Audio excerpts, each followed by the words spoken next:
Hi everyone, it's Victoria here from Exeter Homes. You might have heard that from early 2026 it's going to be much easier to build a granny flat, also known as a minor dwelling, on your property. The government is introducing new national rules that will let you build a small standalone home up to 70 square metres without needing a building consent or a resource consent, as long as you meet a few conditions. So, what are those conditions? First, the building still needs to meet the New Zealand Building Code. It must be a simple single story design and it must be built or supervised by a licensed building practitioner. So you can't just get your mate to do it.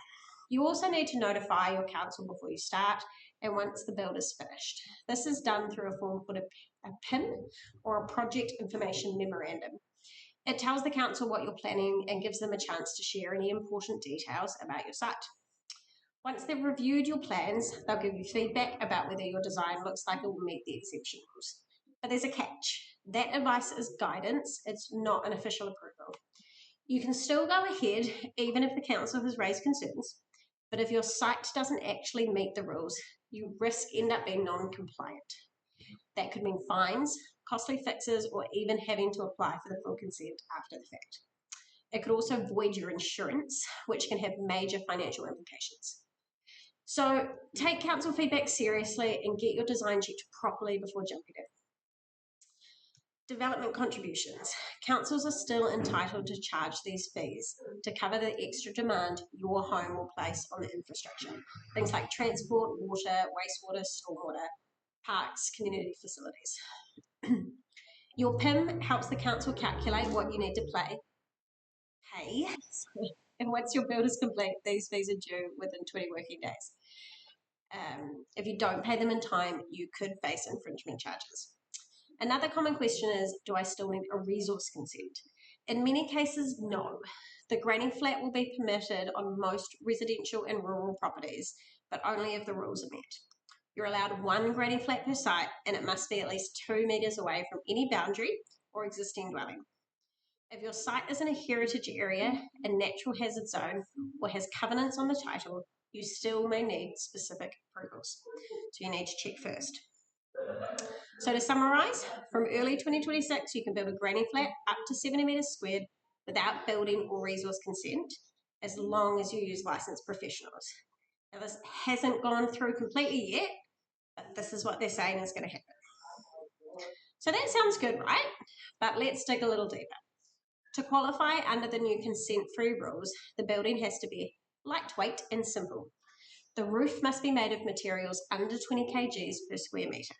The frame needs to be light timber or steel, and the wall cladding can't weigh more than 220 kgs per square metre. Now, how are you supposed to know what it weighs? Well, most people don't. That's why it's essential to work with a designer or builder who understands the technical side of these rules. One area we're still waiting for clarity on is zoning. For example, in Rotorua CBD, which sits on a geothermal field, because of that, the entire CBD is classified as a natural hazard zone. That might mean the new exemption rules don't apply there. But we don't know for sure until councils provide us with more details. When it comes to plumbing and drainage, those still need to meet the building code requirements. If you're in town, your granny flat must connect to council services. If you're rural, you can use on-site systems like tanks, and those can be exempt as well, as long as they meet the right criteria.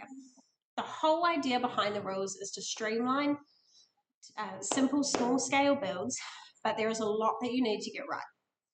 Even though it will be consent-free, all work still needs to be done or at least supervised by a licensed professional. That means builders, plumbers, electricians, gas fitters, drain layers.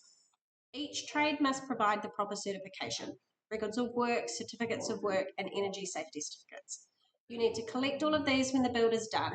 You've then got 20 working days to submit that all to council, including a final as-built plan and a plumbing layout.